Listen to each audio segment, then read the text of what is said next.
Hello दोस्तों, जय माता दी। तो जैसा कि आपने रील्स में देखा होगा और जो भी इंफॉर्मेशन हमने आपको दी थी कि बिट्टी का एग्ज़ाम 14 तारीख की 3rd शिफ्ट में RCRD कॉलेज कानपुर में है। आज 15 तारीख है, ठीक है। और जैसा आपको पता है कि बिट्टी हमारी एग्ज़ाम दे करके आ चुकी है। अब धीरे धीरे हम जानेंगे कि एग्ज़ाम का पैटर्न क्या था, लेवल कैसा था। इस कागज़ में मैंने वो सारे क्वेश्चन लिख लिए हैं। इस कागज़ में मैंने सारे क्वेश्चन लिख लिए हैं जो क्वेश्चन मुझे बिट्टी से पूछने हैं, जो आपके सवाल हैं, जो आपके क्वेश्चन हैं, जो मुझे इनसे पूछने हैं। इससे क्या होगा कि मैंने पहले से नोट डाउन इसलिए कर रखा है कि ऐसा होता है कि जब हम वीडियो को बनाते हैं तो हम क्वेश्चन को भूल जाते हैं। तो मैंने सोचा है कि प्रॉपर अच्छे से वीडियो बने, सही तरीके से वीडियो बने। बिट्टी का क्या एक्सपीरियंस था और जब मैंने एग्ज़ाम दिया था मेरा क्या एक्सपीरियंस था, दोनों को मिला करके आपके सारे के सारे सवालों का जवाब आपको मिल पाए, ये हमारी गुंजाइश रहेगी, ये हमारी उम्मीद रहेगी, ठीक है। अब हम एक एक करके धीरे धीरे जानेंगे बिट्टी से कि ये जो हमने सवाल लिए हैं, इन सवालों के आंसर क्या है, ठीक है। चलिए बिट्टी का इंटरव्यू शुरू करते हैं। ठीक है, तो बिट्टी पहला क्वेश्चन ले लेते हैं, है ना। तो पहला क्वेश्चन है आपका, कैसा रहा आपका एग्ज़ाम, बताइए। वैसे एग्ज़ाम में तो वहाँ जाके कोई दिक्कत नहीं हुई। जैसे मेरी एंट्री हुई, चेकिंग हुई एंड प्रॉपर तरीके से चेकिंग हुई, जैसे टीसीएस में भी ठीक से ही होती थी, तो वैसे ही चेकिंग हुई। एंड जब एग्ज़ामिनेशन हॉल में गए तब वहाँ पे भी मतलब बहुत ज़्यादा इस बार मतलब सिलेक्शन पोस्ट से भी ज़्यादा मतलब क्या बोलते हैं उसको, डिसिप्लिन था। अच्छा अच्छा। कि कोई भी बच्चा इधर उधर ना हो, या फिर उनकी अटेंडेंस, पहले क्या होता था कि जो बच्चों की अटेंडेंस थी वो टीचर्स खुद जाके लेते थे। अच्छा। पर ऐसा बीच बीच में कि कुछ बच्चे नए आके जल्दी से बैठ गए, ऐसा हो जाता था कि कुछ बच्चे आए और आके बैठ गए और उन्होंने अटेंडेंस वहाँ पे नहीं करवाई। तो जब बाद में एग्ज़ाम सबमिट हो जाता था और वेरिफिकेशन शुरू होना हो जाता था, तो जो फ्रेशर थे, जो फर्स्ट टाइम एग्ज़ाम देने आए हैं, तो उनको पता नहीं चलता था कि अटेंडेंस क्या होती है, वो चुपचाप निकल जाते थे। जो एग्जामिनेशन हॉल वाले रहते थे, इन्विजिलेटर्स, वो चिल्लाते रहते थे कि अपनी आके अटेंडेंस करवा लो, इतने बच्चे हैं, तो उनको कोई नॉलेज नहीं रहता था। अच्छा। अब इस बार क्या था कि जो मतलब एंट्री का मेन गेट था, मतलब एग्जामिनेशन हॉल की एंट्री का, वहाँ पे ही एक इन्विजिलेटर को रखा हुआ था कि जैसे ही कोई नया बच्चा आता है तो आप उसको सबसे पहले हमारे पास भेजेंगे। अच्छा। कि वो बच्चा अपनी अटेंडेंस करवाने से रह ना जाए। तो ये मुझे बहुत सही लगा, क्योंकि जब भी हम नए नए होते हैं एग्जामिनेशन में और हमको नहीं पता होता है क्या है वेरिफिकेशन, क्या है चेकिंग और हमें क्या करना है, तो ये एक अच्छा इनिशिएटिव था। हाँ, ये चीज़ तो सही है, क्योंकि क्या है ना कि जब कोई नया बच्चा होता है, पहली बार एग्ज़ाम दे रहा होता है, तो उसके लिए डिफ़िकल्टी होती है, उसके लिए प्रॉब्लम होती है। वो समझ नहीं पाता है कि उसको कैसे बैठना है, कैसे रिएक्ट करना है, कहाँ पे उसका वेरिफिकेशन कराना है, कहाँ पे उसका थंब इम्प्रेशन होगा। तो ये धीरे धीरे धीरे जब वो एग्ज़ाम 2-4 दे लेता है, तब उसको समझ में आता है कि अच्छा हाँ, ऐसी ऐसी चीज़ें चलती हैं। नए बच्चे के लिए तो काफ़ी दिक्कत हो जाती है, ये तो मैं समझता हूँ आपकी बात। वो पुराने बच्चे जो एग्ज़ाम दे चुके हैं उनके लिए कोई दिक्कत नहीं होती है, वो सब चीज़ें समझदार हैं और वो है ना इस चीज़ से काफ़ी बार गुजर चुके हैं, तो उनको पता है कि कैसे वेरिफिकेशन होता है, कैसे क्या चीज़ें होती हैं। बहरहाल चलिए ठीक है, आपका दूसरा क्वेश्चन मैं आपसे पूछता हूँ। आपका दूसरा क्वेश्चन जो सबसे इम्पोर्टेंट है और कई सारे लोग पूछ भी रहते हैं, ये है कि क्या कोई मिसमैनेजमेंट देखने को मिला वहाँ पे, कि कुछ आपको लगा हो कि यार ये यहाँ पे ये क्या चीज़, ये कैसी चीज़ हो रही है, ये थोड़ा अलग सा हो रहा है, ये ठीक नहीं है, कुछ ऐसा देखने को मिला आपको? एक्चुअली जब एग्ज़ामिनेशन शुरू हुआ और शुरू होने से लेके एंड तक मुझे पर्सनली अपने कंप्यूटर में कोई भी दिक्कत सामने नहीं आई। अगर मैं आती तो मैं बताती। और जो मेरे बगल में जो लड़की थी उसका भी ऐसा ही था कि उसका भी एग्ज़ाम प्रॉपर चला और उसके साथ भी कोई दिक्कत नहीं थी। लेकिन जैसे मतलब कंप्यूटर भी सही से काम कर रहा था, माउस भी सही से काम कर रहा था, सब कुछ ठीक था।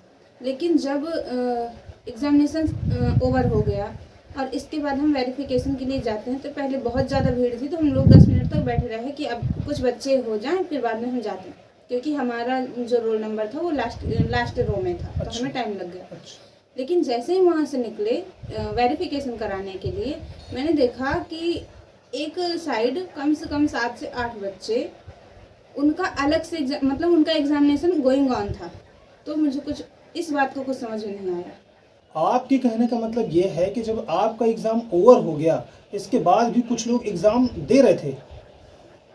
हाँ, बिल्कुल। क्योंकि जैसे पहले तो मैंने जैसे बताया कि 8 से 10 मिनट तक हम लोग बैठे रहे वेरिफ़िकेशन के लिए, क्योंकि बहुत ज़्यादा भीड़ हुई थी। तो 1 घंटे एग्ज़ाम का प्रेशर रहता है और 1 घंटे से पहले एंट्री करवा लेते हैं तो उसका प्रेशर, 2 घंटे बैठे-बैठे इंसान बोर हो जाता है।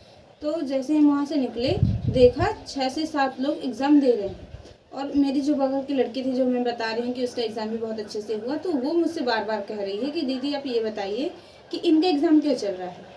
तो मुझे उसका कोई आइडिया नहीं था, क्योंकि ना ही वो फिजिकल हैंडीकैप दिख रहे थे कि कुछ लगे ऐसा कि उनको एक्स्ट्रा टाइम मिला हुआ है, या फिर भगवान जाने क्या है उसका। तो मुझे और तो कोई दिक्कत नहीं समझ आई, बस यहाँ पे थोड़ा सा कि इनका इतना लेट तक एग्ज़ाम क्यों हो सकता है कि उनका सर्वर डाउन रहा हो, पर एग्ज़ामिनेशन सबका साथ में ही शुरू हुआ था और मेरी रो में जितने मेरे आसपास के बच्चे थे, उनका सबका ही एग्ज़ामिनेशन टाइम से शुरू हुआ एंड टाइम से ओवर हुआ।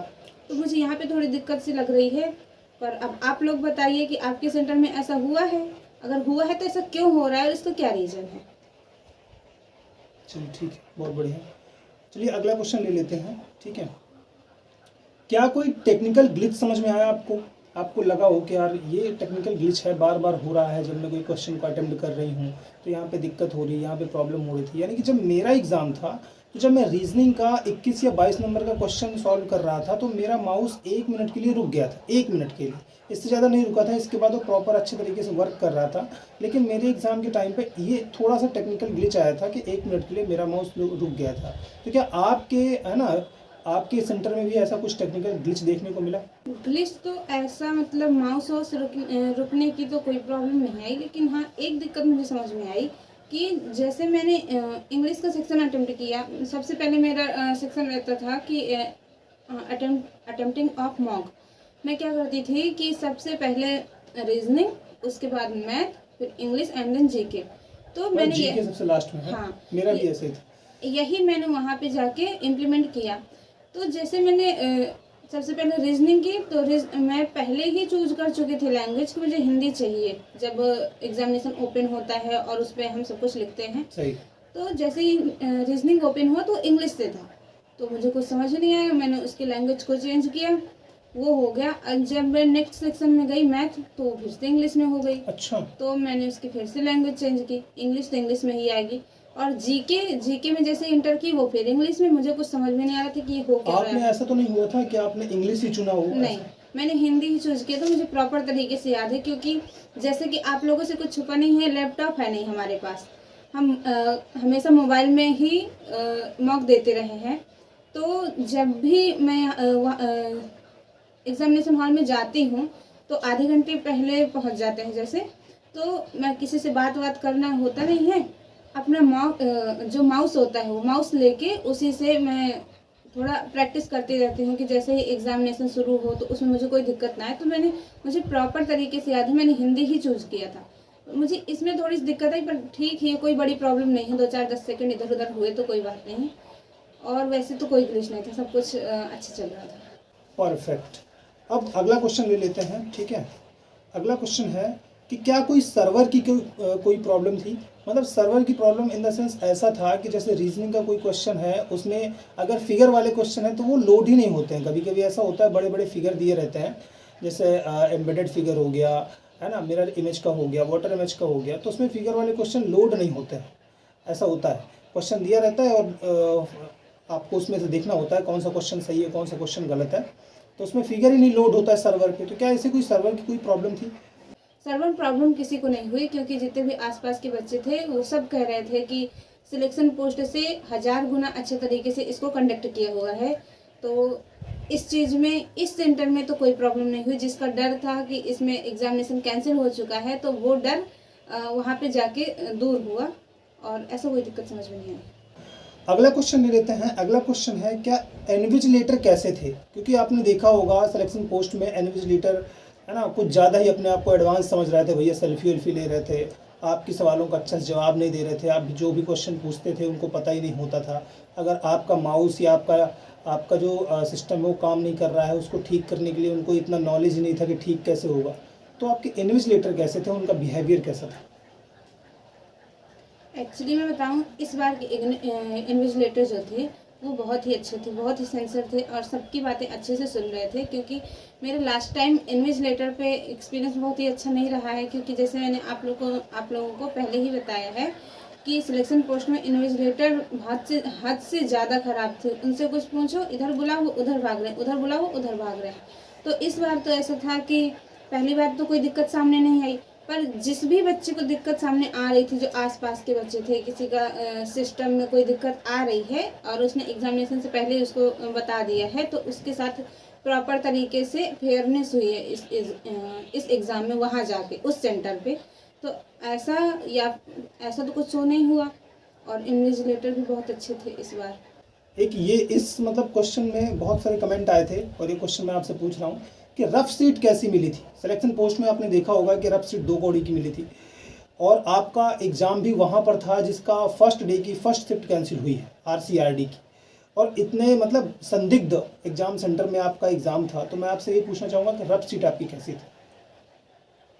एक्चुअली मैं बताऊँ, मेरे जो सिलेक्शन पोस्ट के 3 एग्ज़ाम थे, 10th 12th एंड ग्रेजुएशन, मेरे उसी कॉलेज में थे।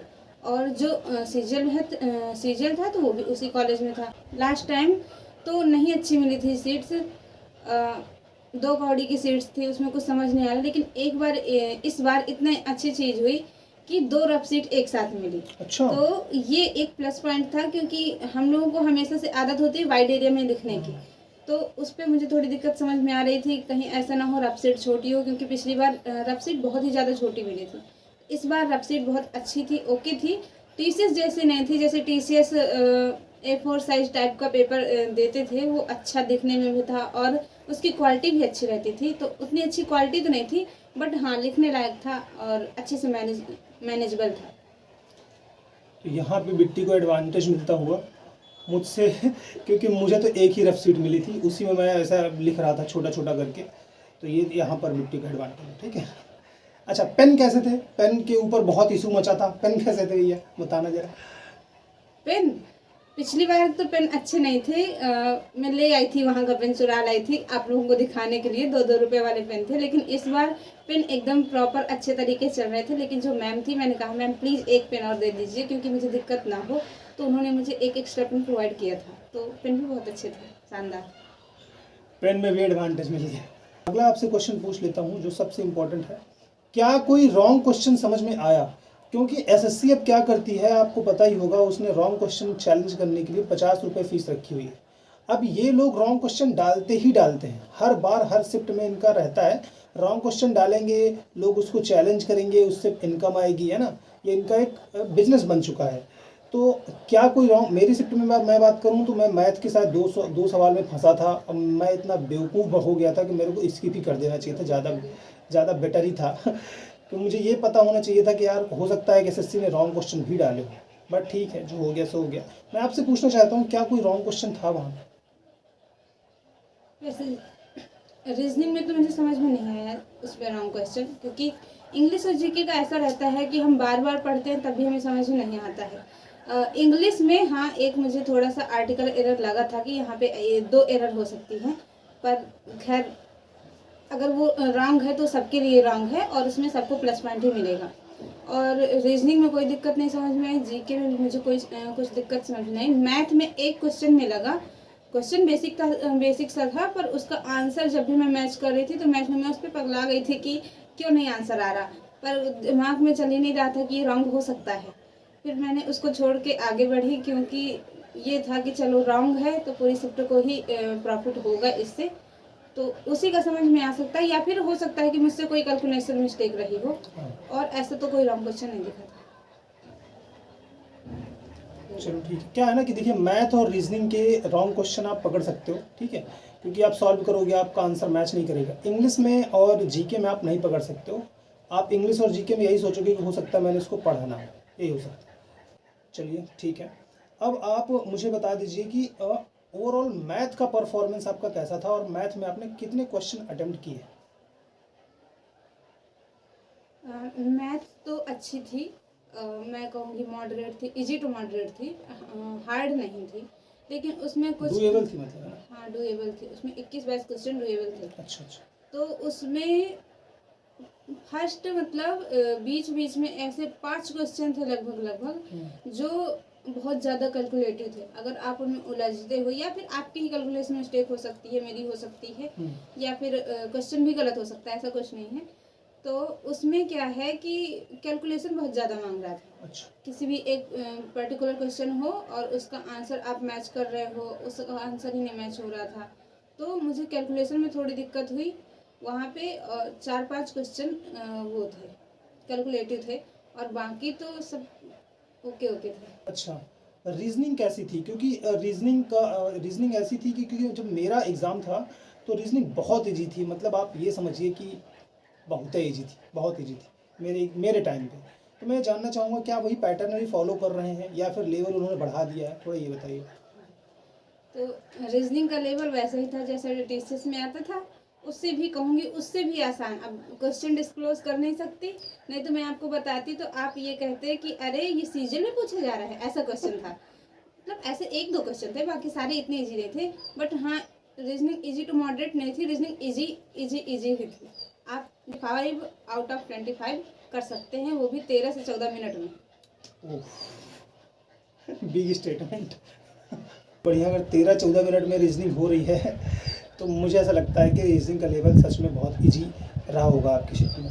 चलिए थोड़ा सा बता दीजिए इंग्लिश कैसी थी, है ना? इंग्लिश के बारे में थोड़ा सा डिस्कस करते हैं। इंग्लिश में वोकैब मुझे 2-3 नई देखने को मिली।